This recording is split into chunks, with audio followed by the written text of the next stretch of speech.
नमस्कार, मी रियाज मुल्ला. आपण बघत आहात पुणे माझा न्यूज. आज आमच्या स्टुडिओमध्ये रयत महाराष्ट्र जनरल कामगार संघटनेचे संस्थापक अध्यक्ष व प्रभाग क्रमांक 38चे इच्छुक उमेदवार स्टुडिओला यांनी भेट दिलेली आहे. आज आम्ही यांची मुलाखत घेणार आहोत.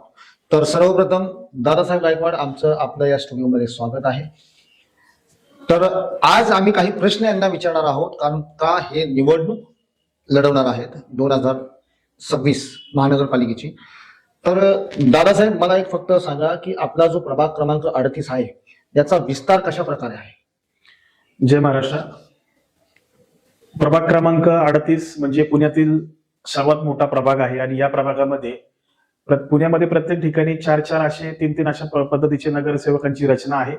पण प्रभाग क्रमांक 38 या ठिकाणी 7 ते 8 गावांचा समावेश झाल्याने या ठिकाणी आणि माजी नगरसेवक कमीत कमी 7 असल्यामुळे या ठिकाणी 5 नगरसेवकांचा हा प्रभाग हा पुण्यातला मोठा मानला जातो. आणि जनगणनेनुसार शेवटचा जो अंतिम टप्पा आहे याच्यामध्ये आपण पाहायला गेलं तर 1,48,000 ते 1.5 लाखाच्या मध्ये हा पूर्ण मतदारसंघ आहे.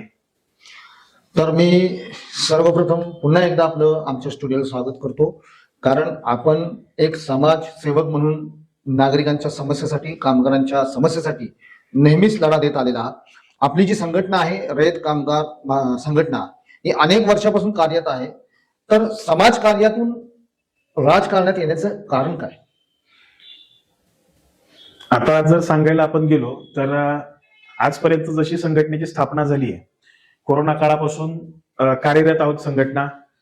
आम्ही सर्व पदाधिकारी ज्या पद्धतीमध्ये संघटनेचा जो विस्तार होत चाललाय आणि त्यामध्ये कुठेतरी आम्हाला एक अशी गोष्ट कळते की जे संघटना आणि आम्ही सर्व जे संघटनेचे पदाधिकारी आहोत हे आम्ही जे कार्यरत करतोय, प्रत्येक लोकांच्या ज्या समस्या आहेत मध्ये संघटनेच्या निगडीत जरी असेल किंवा संघटनेच्या बाहेरच्या प्रश्नांशी जरी निगडीत असेल तर लोकांना न्याय म्हणजे देण्याचा जो मार्ग आहे तो आम्हाला मोकळा एकदम सोपा होतोय.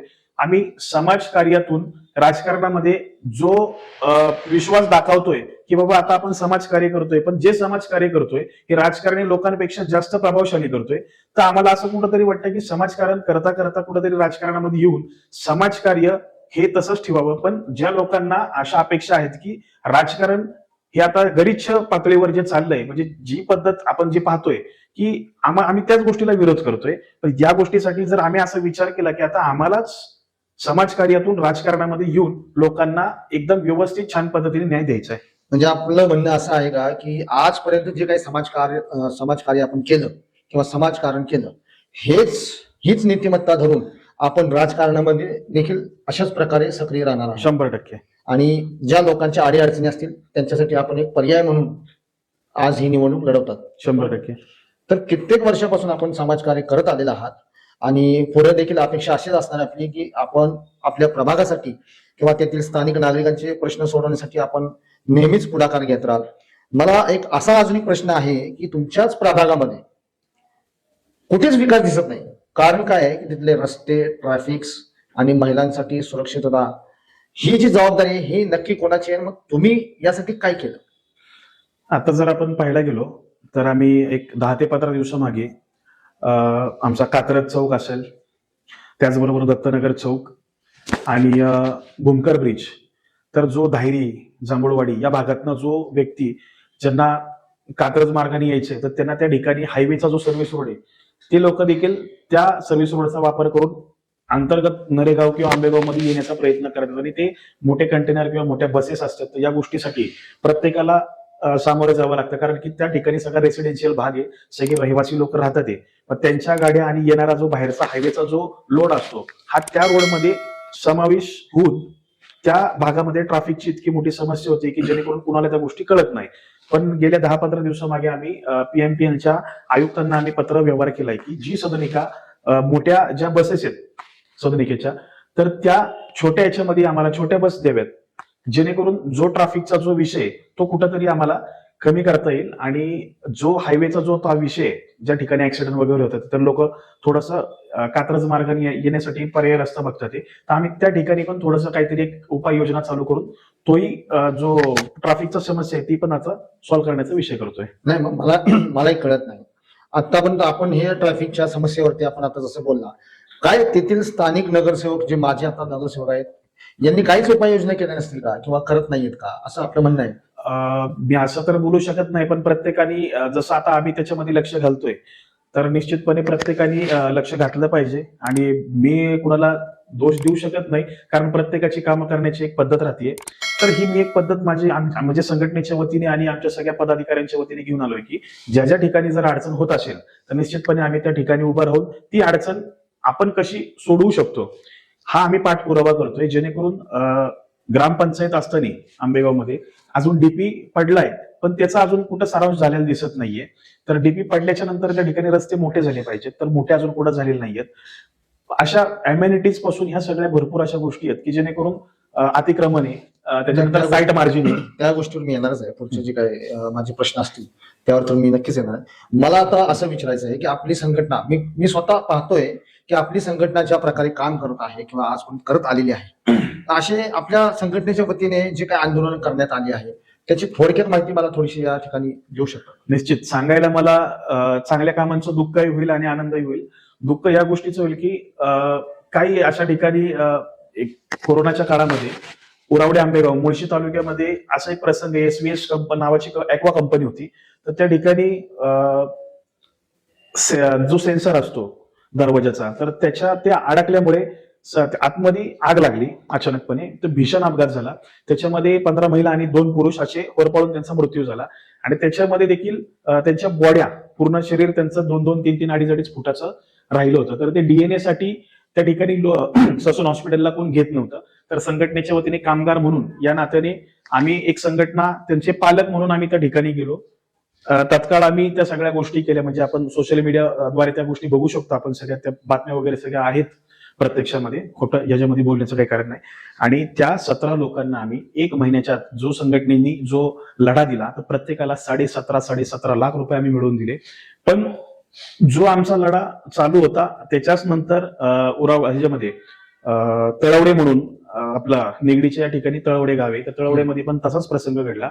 त्या ठिकाणी 15 महिला एका 2.5 गुंठ्याच्या, जे आपण स्पार्कल मेणबत्ती असते, तर त्या स्पार्कल मेणबत्तीच्या कंपनीमध्ये इलिगल म्हणून काम करत होते सगळे, कारण ती कंपनीच इलिगल होती. अशा भरपूर ठिकाणी आम्ही त्याच्या विरोधात आवाज उठवला. तर त्या दारूला आग लागल्या, तो शेटर बंद झालं. आणि शेटर बंद झाल्यामुळे त्या 15 महिला पूर्णपणे होरपळून त्यांचा एक दिवसाला एक मृत्यू होत गेला. त्यांनाही आम्ही 8.5 लाख रुपये मिळवून दिले. तिथले स्थानिक नगरसेवक होते, तिथले स्थानिक आमदार होते.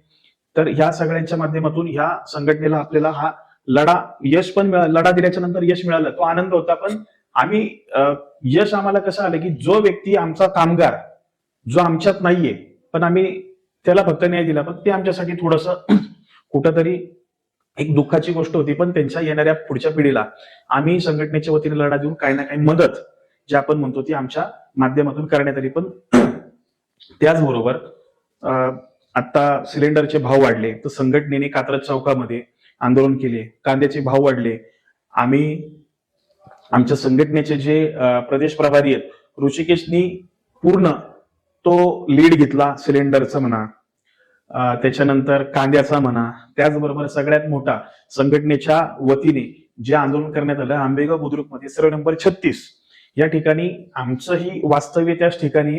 आणि त्याच अनुषंगाने आम्हाला जो ऍक्सेस आंबेगावातनं जो बाहेर निघण्यासाठी जो 400 मीटरचा आहे, आणि तोच ऍक्सेस टोटल आम्हाला पूर्ण फिरून जो 1700 मीटरचा म्हणजे 1.5 किलोमीटरच्या वर जातो.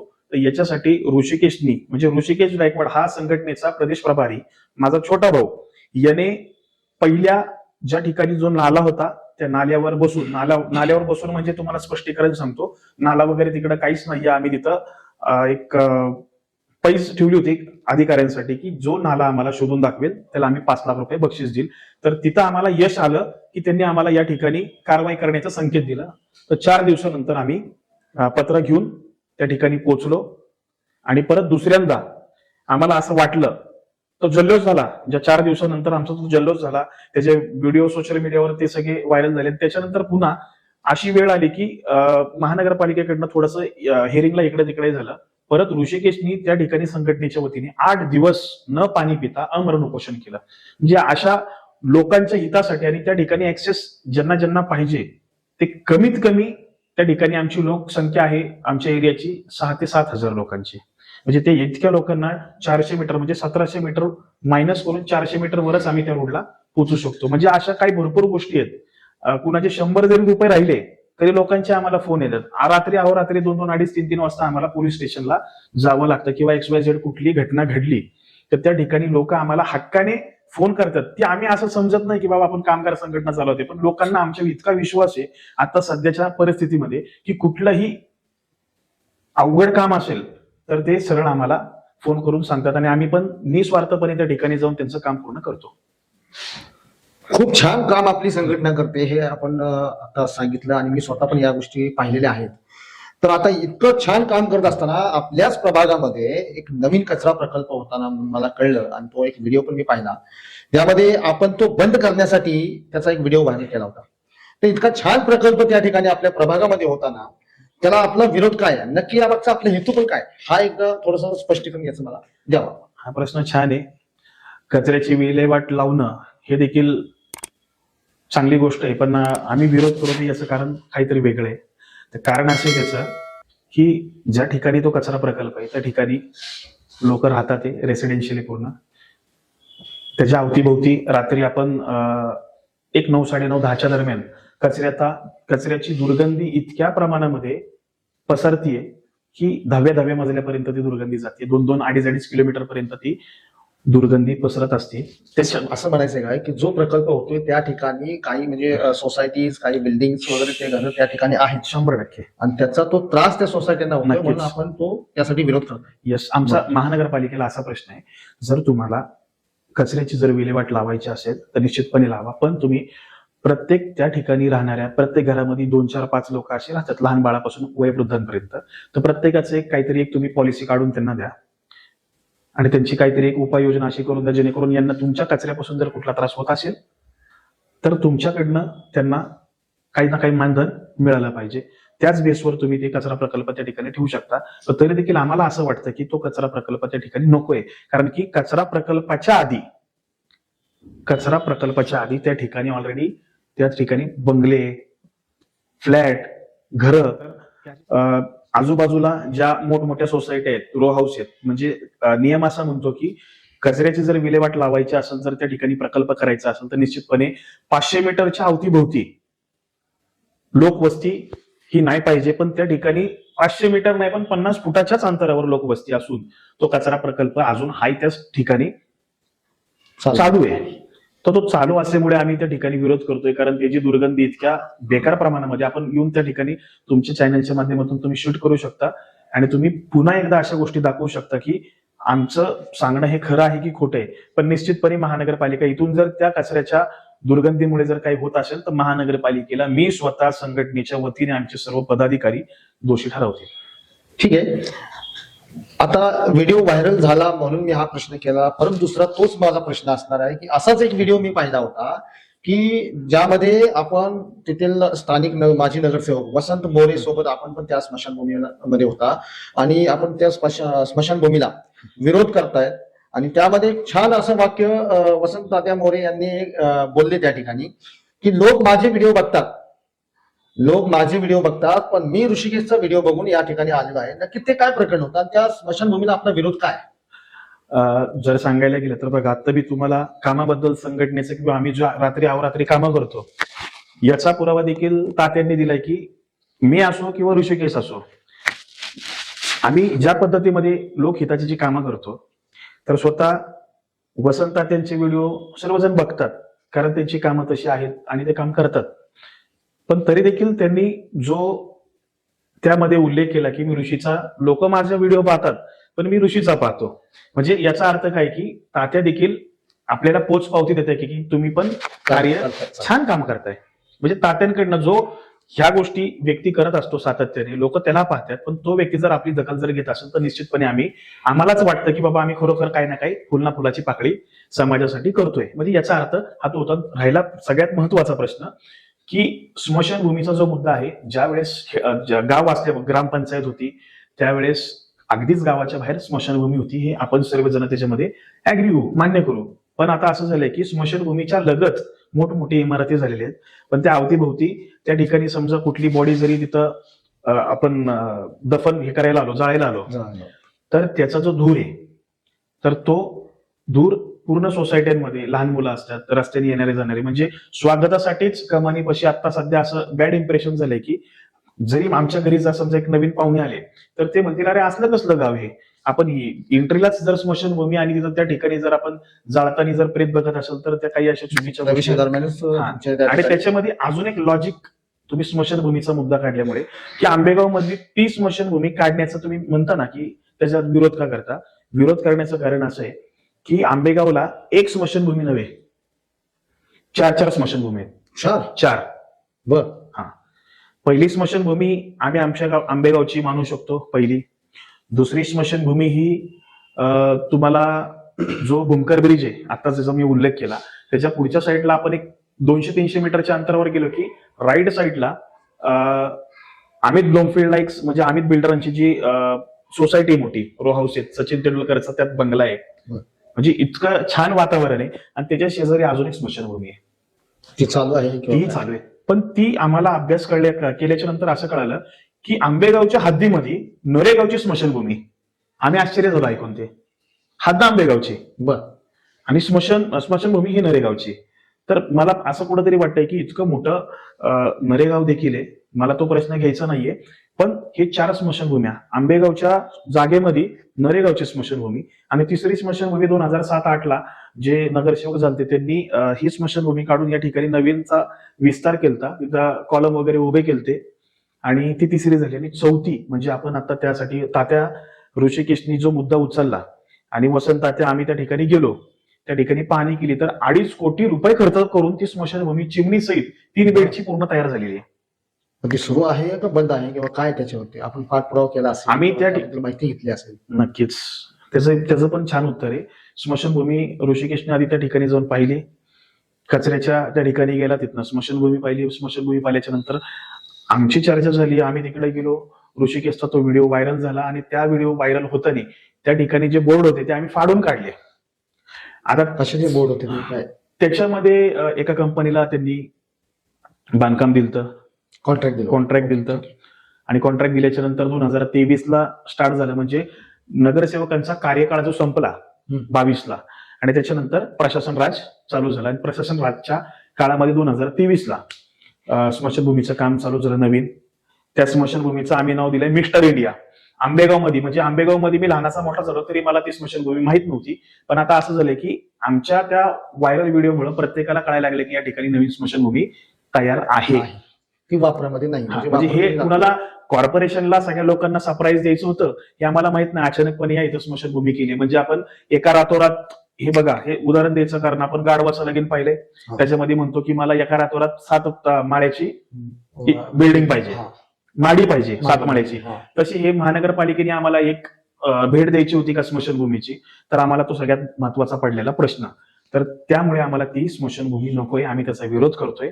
आणि त्या ठिकाणी आम्ही आयुक्तांना म्हणजे तात्या, आम्ही, ऋषिकेश, सगळे संघटनेचे पदाधिकारी त्या ठिकाणी कॉर्पोरेशनला जाऊन नवल किशोर साहेबांना आम्ही पत्र दिलं. त्याच्यानंतर आम्ही अधीक्षक अभियंता जे भवन विभागाचे आहेत त्यांना आम्ही भेटलो, तर त्यांच्याकडनं सांगण्यात आलं की आम्ही लवकरात लवकर उर्वरित राहिलेलं साईडचे पत्रे त्या स्मशानभूमीचा, अजून थोडक्यामध्ये 1-2 गोष्ट सांगतो. ही स्मशानभूमी अशा ठिकाणी की पूर्ण जंगल आहे, त्या जंगलमध्ये स्मशानभूमी आहे पूर्ण तयार. त्या ठिकाणी दारूचे अड्डे चालू आहेत, म्हणजे दारू पिण्यासाठी ही स्मशानभूमी आहे. तिथं गांजा वाढल्या जातो, भविष्यात तिथं रेप होऊन मर्डर होऊ शकतो. म्हणजे तिथं सेफ्टी जो आपण म्हणतो पत्रे वगैरे साईडने लावायचं, तिथं छत लावायचं, तसलं कुठलीच उपाययोजना ही झाली नाही. आम्ही प्रत्यक्षात ती त्यांना दाखवली तिथं की अशी कंडिशन आहे. त्याच्यानंतर संबंधित अधिकारी भवन विभागाचे त्या ठिकाणी ऋषिकेशनी बोलून त्या ठिकाणी त्यांची व्हिजिट झाली आणि त्यांनी आता 10 ते 15 लाख रुपयाचं आम्ही या ठिकाणी कॉन्क्रीट करण्याचं एक बजेट टाकू असं आश्वासन आम्हाला दिलं आणि लवकरात लवकर ही स्मशानभूमी आपण चालू करू. चालू झाली तर तो सगळ्यात मोठा आनंद आम्हाला असणार आहे, कारण की आंबेगावचा उरूस जरी असला, मोठं चांगलं कुठलं कार्य सण सुद्धा असला तरी स्मशानभूमीमध्ये तिथं प्रेत जळताना आपल्याला दिसतं. ही शोकांतिका आहे. ही इतकं मोठं आंबेगावचं नाव पूर्ण महाराष्ट्रामध्ये आता सध्या आहे, कारण की डेव्हलपमेंटला आता 1 नंबर आहे आंबेगाव.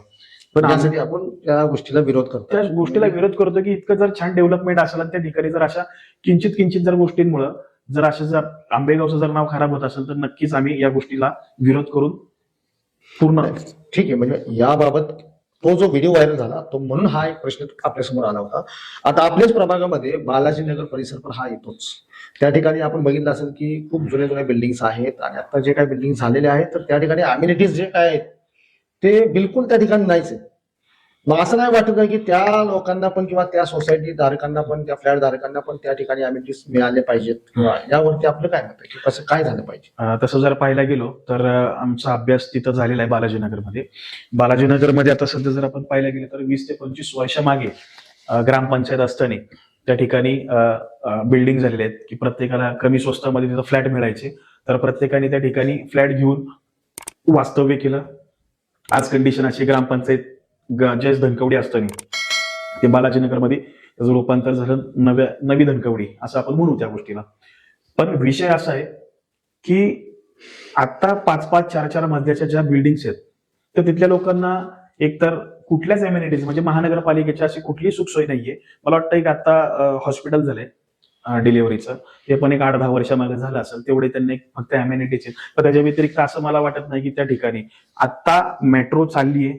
मेट्रोचा 4 पटीचा जो एपेस आहे तर निश्चितपणे यस ह्या मेट्रो पासून अर्धा किलोमीटर जे अशी आपण जर आडवं धरलं तर संपूर्ण बालाजीनगर हे डेव्हलपमेंट सगळ्यात एक नंबर होईल. 4चा एपेस आहे मुळे टावर चांगले होतील. प्रत्येक तिथं राहणारा व्यक्ती त्या ठिकाणी बालाजीनगरला तो एकदम चांगल्या सोसायटीमध्ये जाऊ शकतो. त्या ठिकाणी चांगली डेव्हलपमेंट होऊ शकते. त्यांना गार्डन म्हणजे ज्या ज्या अम्युनिटीज पाहिजेत त्या सगळ्या त्या मेट्रोच्या माध्यमातून भेटू शकतात. म्हणजे बालाजीनगर आपण फक्त तसं नाही झालं की भविष्य काळामध्ये मोठमोठे टावर आणि जो प्रभाग क्रमांक 38 आहे हा दक्षिण पुण्याचं एक मोठं वास्तव्य तयार होणार आहे. कारण 7-8 गावं त्याच्यामध्ये समाविष्ट झालेत आणि छान पद्धतीमध्ये ती पूर्ण डेव्हलपमेंट होणार आहे. पण ते डेव्हलपमेंट होण्यासाठी त्याला भरपूर काही उपाययोजना लागणार आहेत. ओके, म्हणजे आता ठीक आहे, हे तर आपण या प्रश्नाचं उत्तर दिलं छान आहे. मीच आपल्या प्रभागातून अनेक वेळा मी प्रवास केलेला आहे. त्या ठिकाणी सतत माझं येणं जाणं आहे.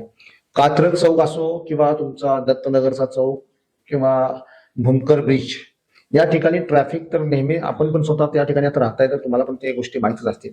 माझा असा प्रश्न आहे की समाजसेवक म्हणून आजपर्यंत त्या समस्येवरती किंवा त्या ट्रॅफिकसाठी आपण काय उपाययोजना केल्या किंवा आपण आजपर्यंत ते ट्रॅफिक कंट्रोल किंवा ट्रॅफिक मुक्त का नाही झालं तो भाग? तसं जर आपण पाहायला गेलो तर हा प्रश्न खरंच तुम्ही विचारून अजून माझी एक ऊर्जा वाढवली की डीपी हा वर्षानुवर्ष पडलेला आहे त्या ठिकाणी. म्हणजे आंबेगावचा जो भाग आहे तो कॉर्पोरेशन मध्ये होता आणि अर्धा भाग आहे तो आत्ता कॉर्पोरेशन मध्ये समाविष्ट झालेला आहे. आता याच्यामध्ये विषय असा आहे की एक ठिकाणी 18 मीटरचा रोड 18 मीटरचा आत्ताशी चालू करायला घेतलाय. कारण की जर चालू आता जर केला तर त्याचं पब्लिसिटी जास्त होईल. आणि राहिलेला जो 12 मीटरचा रोड आहे तर 12 मीटरचा जो रोड आहे तो एक जागा मालक आहे.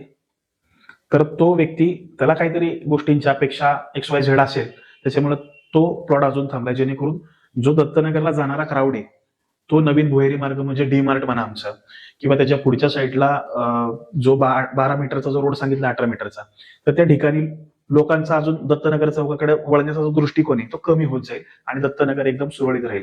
आणि दुसरी गोष्ट जो टेल्को सोसायटीतनं अजून एक रोड आलाय म्हणजे हितनं जाताना दत्तनगर आणि जांभूळवाडी कोळेवाडी शनीनगर टेल्को सोसायटी त्या भागातल्या लोकांनाही दत्तनगरला किंवा आंबेगावला यायचे. तर ही लोक पूर्णपणे टेल्को सोसायटीतनं जो रोड आलेला आहे तो रोड या स्मशानभूमीला म्हणजे या स्मशानभूमीच्या अजून एक ओळख आहे की जो डीपी रोड आहे त्या डीपी रोड मधून स्मशानभूमी अजून चिटकावलेली आहे. पण असो तो रोड अजून बारीक करण्यात आलेला आहे डीपी रोडचा. तर तो एक रोड जर झाला तर 100% आमचा प्रभाग आणि आमच्या जे आजूबाजू अवतीभोवती जे प्रभागातले एरिया आणि गाव आहेत यांना सुटसुटीत येण्यासाठी कुठलाच त्रास होणार नाही. पण प्रशासन किंवा आतापर्यंत झालं पाहिजे होतं. पण मी कुणाला असं दोष देऊ शकत नाही कारण की हे काम आपल्याला करायचंय. नाही, जनता याच्यामुळं त्रासली जाते. 100%. त्याच्यामुळे एक जनतेच्या वतीने मी हा एक आपल्याला प्रश्न केला होता. 100%. समाजसेवक म्हणून आपण काय केलं छान आहे, ठीक आहे.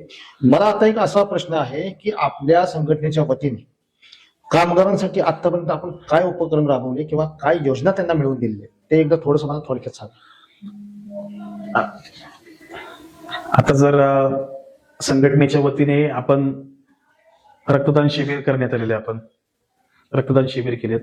त्याच्यानंतर बांधकाम कामगार योजना या अवतीभोवती आपण त्याचं लोकांना फायदे सांगितलेले आहेत की 31 प्रकारच्या ज्या योजना आहेत ते योजना. तर आता आम्हाला असं मध्यंतरी कळत होतं की इलेक्शनचं बागुल जसं वाजत होतं तर त्या हिशोबाने काही ज्यांना राजकारणामध्ये यायचे तर ते लोकांनी रूपांतर केलं बांधकाम कामगारांचं. पण शक्यतो ते कार्ड देणं, बांधकाम कार्ड, जे स्मार्ट कार्ड आहे, जे कामगारांना कळत नाही कारण त्यांचं शिक्षण नसतं, काय नसतं, ते काही ना काही बिगारी मिस्त्री अशी जी कामं करतात ती लोक घाबरतात कारण त्या लोकांना समोर येणं आणि डॉक्युमेंट सादर करणं हे सगळ्यात भीतीदायक काम असतं कारण ह्या लोकांचं शिक्षण नसल्यामुळे ही लोक त्या ठिकाणी जायला घाबरतात. तर आम्ही प्रत्येक ठिकाणी जाऊन त्या लोकांना सगळ्या गोष्टी योजना सगळ्या समजून सांगतो की बाबा ही कुठली योजना आहे, तर याच्यामध्ये तुम्ही काम करताना जर काही झालं तर तुम्हाला 5 लाख रुपये भेटतात, 2 लाख भेटतात. तुमची बायको जर शिक्षण घेत असेल तिला गव्हर्नमेंटकडनं पैसे मिळतात, मुलं शिकत असेल तर त्यांना स्कॉलरशिप भेटतीये. म्हणजे अशा विविध प्रकारच्या, जर तुमच्या मुलीचं जर लग्न असेल तर 51,000 रुपये त्याला भेटतात. या अशा योजना कामगार कल्याणच्या जे काही योजना आहेत त्या आपण त्या लोकांपर्यंत पोहोचवण्याचा प्रयत्न केलेला आहे. 100% एक स्पेसिफिक आकडा आपण सांगू शकता की आम्ही इतक्या कामगारांपर्यंत ही मदत पोहोचवली, असं एक आकडा आपण सांगू शकता आमच्या प्रेक्षकांना?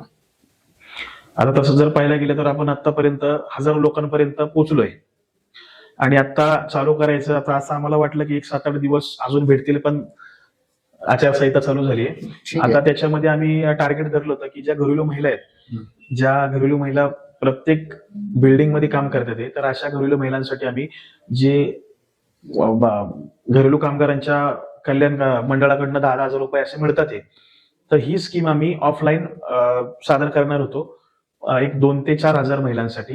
पण आता ते हे झाल्याच्या नंतर आम्ही सातत्याने आमची कामं सगळी चालू राहणार आहे कारण की फक्त आता 5 वर्ष पूर्ण झाले तर इलेक्शन आले म्हणून आमचं हे कार्य चालू राहणार नाहीये. हे कार्य जोपर्यंत श्वासोश्वास आहे, जोपर्यंत आम्ही तोपर्यंत हे कार्य चालूच राहणार आहे. कसं आहे सांगतो आता, ठीक आहे आपण संघटनेच्या वतीने एक समाजकारण करत आलात, पण आज असं पण काही लोकांची चर्चा होत असते की इलेक्शन आले किंवा मतदान आले म्हणून तुम्ही आमच्या दारापर्यंत आले आणि म्हणून तुम्ही सांगता की आम्ही काम करतोय किंवा काम केल्याचं तुम्ही एक असं फोटो सेशन वगैरे करून आम्हाला दाखवताय. तर असे पण काही लोकांची विचार आहेत, त्यांना आपला काय मेसेज असेल? एका वेळी फक्त उत्तर द्या. एका वेळेत सांगणं म्हणजे आजपर्यंत जर आम्ही असं जर अजून सहसा जर कुणाला वाटत नाही आणि जे लोक चांगल्या पद्धतीमध्ये ओळखतात, सर्वसामान्य लोकांची आमची नाळ चांगली जोडल्या गेलेली आहे आणि त्यांना माहिती आहे की आज संघटनेच्या वतीने आज ऋषिकेशने 4 दिवसाचं 8 दिवसाचं जे आंदोलन उपोषण केलं, याच्यामध्ये ऋषिकेशवर 9 गुन्हे पडलेत. म्हणजे सगळ्यांना माहिती आहे की हे संघटना आणि संघटनेतले हे पदाधिकारी लोकांच्या हितासाठी स्वतःच्या अंगावर 9 गुन्हे घेतात. तर ही आमच्यासाठी एकदम चांगली गोष्ट आहे की लोक आम्हाला एकदम चांगला प्रेझेंट करतात की आणि आल्याच्या नंतर आमचं उठा ठेव न करता आम्हाला मान सन्मान जो मिळतो तर याच्यामध्येच आम्ही समाधानी आहोत. बरं, आता दुसरा प्रश्न माझा असा आहे की आपल्या प्रभागामध्ये आता पुणे शहरात तर बऱ्याच ठिकाणी आता आपले पुणे पोलीस आयुक्तांनी अवैध धंद्यांना बंदी घातलेली आहे, बरोबर? आपल्याच हद्दीत आपल्याच त्या प्रभागामध्ये असे अवैध धंदे असतील किंवा अनधिकृत बांधकाम असतील किंवा आता त्या नवले ब्रिजकडे जो जाणारा रस्ता आहे त्या ठिकाणी देखील काही महिला वेश्या व्यवसाय करताना असा एक व्हिडिओ पण तो व्हायरल झाला होता आणि काही ठिकाणी ते आमच्या ऐकण्यात पण आलंय की या सर्व गोष्टींवरती आपण एक सामाजिक कार्यकर्ता म्हणून किंवा एक समाजसेवक म्हणून कसं बघता आणि याला आपण भविष्यात काय याच्यावरती आपलं एक दृष्टिकोन असणार आहे? प्रश्न चांगला आहे हो आणि मला सांगण्याचं कारण एकच आहे की जो नवले ब्रिज पासून म्हणजे जो बापजी पेट्रोल पंप आहे त्याच्या थोडंसं अलीकडं त्या ठिकाणी रेसिडेन्शियल लोक राहतात. त्या ठिकाणी आमच्या माता भगिनी जॉबला येण्यासाठी किंवा मुलांना आणण्यासाठी किंवा बाहेर भाजीपाला किंवा कुठेही जाण्यासाठी 2 व्हीलरवर किंवा चालत जर फिरत असतील तर त्या ठिकाणी जो आता तुम्ही वेश्या व्यवसायाचा जो उल्लेख केला, तर त्या ठिकाणी आमच्या महिला जरी गेल्या तरी त्या ठिकाणी अशा काही प्रसंग पण घडतात.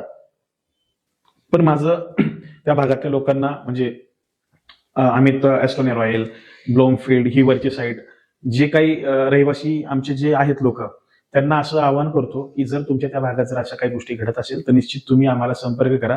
आपण बसून क्विक ऍक्शन न घेता त्याच्यामध्ये कायम ती गोष्ट कशी निघून जाईल याच्याकडे आपण तोडगा 100% काढू आणि 100% तोडगा निघू. जमलं तर त्या ठिकाणी आम्ही सब पोलीस स्टेशन त्या ठिकाणी करू जर सगळ्यांनी आम्हाला सपोर्ट केला तर. त्याच्याशिवाय ते वेश्या व्यवसाय हटू शकत नाही. त्या ठिकाणी जर एक पोलीस चौकी आणि 2 पोलीस रोजचे बसले तर त्या ठिकाणी वेश्या व्यवसाय होणार नाही. हा आमचा अभ्यास आम्ही अशा पद्धतीमध्ये काम करतो. यासाठी आपल्याला जनतेची मदत लागणार आहे. 100% आम्हाला नक्की नक्की नक्की. खूप छान. आता मला एक सांगा की आपण समाज काम सामाजिक कार्य करता करता राजकारणात आला, बरोबर. निवडणूक लढण्यासाठी आपण इच्छुक आहात. आता आपल्याच समोर जे आजी माजी जे लोक निवडून आलेले आहेत ते देखील आपल्या समोर असणार आहेत. मग हा लढा इतका सोपा पण नसणार आहे. मग याला आपण कसं बघता, थोडक्यात फक्त याची माहिती द्या. की बघा, ही लढाई एवढी सोपी नाहीये जितकी आपण समजता.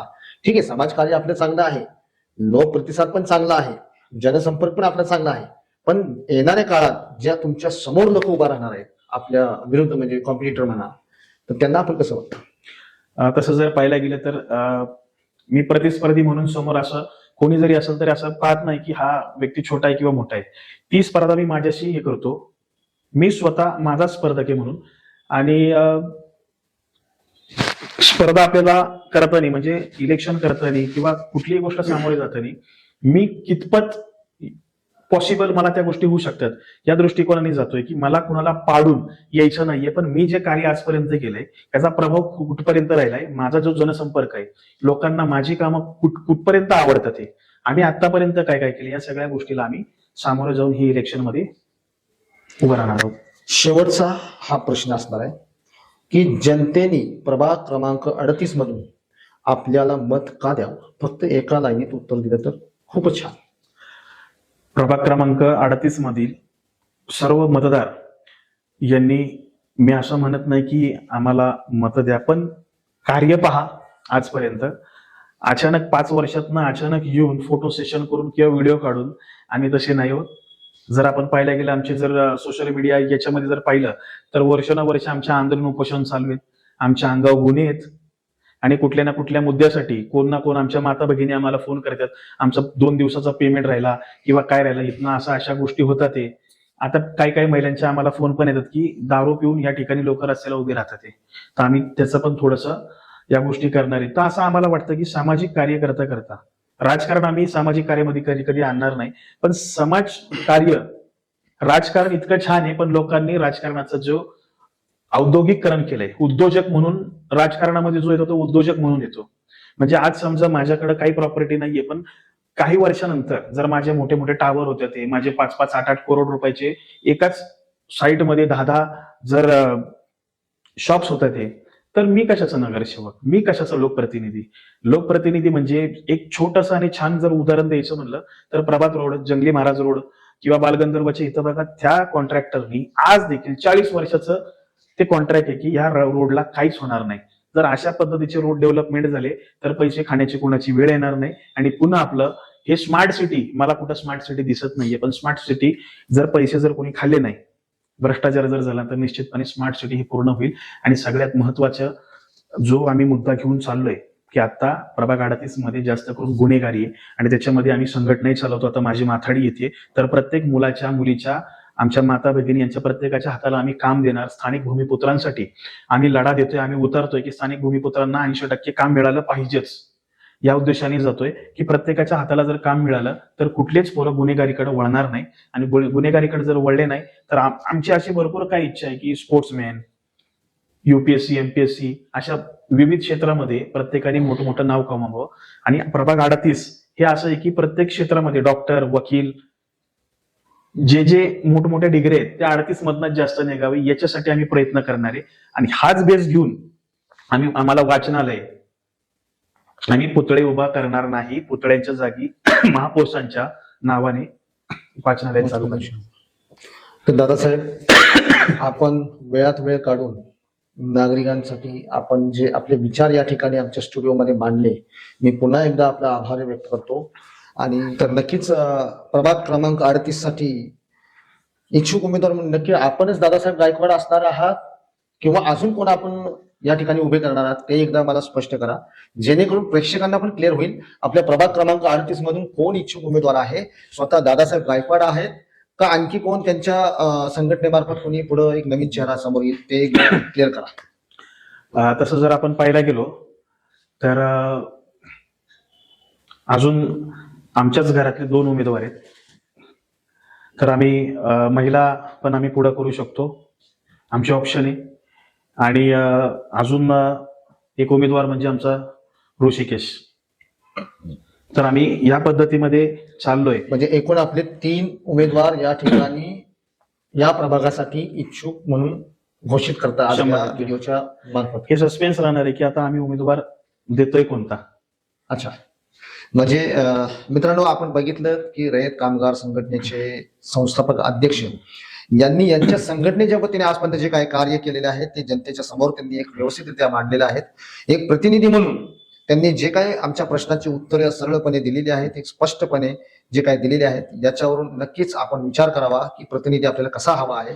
आणि जनतेला माझं आव्हान असणार आहे की येणाऱ्या निवडणुकीमध्ये प्रभाग क्रमांक 38 मध्ये जे इच्छुक उमेदवार आहेत, दादासाहेब गायकवाड, रयत महाराष्ट्र कामगार संघटनेचे संस्थापक अध्यक्ष, आज यांनी आपल्या स्टुडिओला भेट दिली, त्यांचे विचार या ठिकाणी मांडले आहेत. तर निर्णय हा जनतेच्या हातात असणार आहे दादासाहेब, तर याला आपण नक्कीच कबूल करून घ्या. आणि जनतेला पण माझं आव्हान असणार आहे की आपण एकदा विचार करावा की आपला प्रतिनिधी निवडताना की त्यामध्ये काय कमी आहे किंवा त्याने आपल्या प्रभागासाठी काय केलेलं आहे. या सर्व गोष्टींचा विचार करून येणाऱ्या निवडणुकीला आपल्याला उमेदवार कसा निवडावा हे आपण लक्ष देऊन बटन दाबावं. जय हिंद, जय महाराष्ट्र.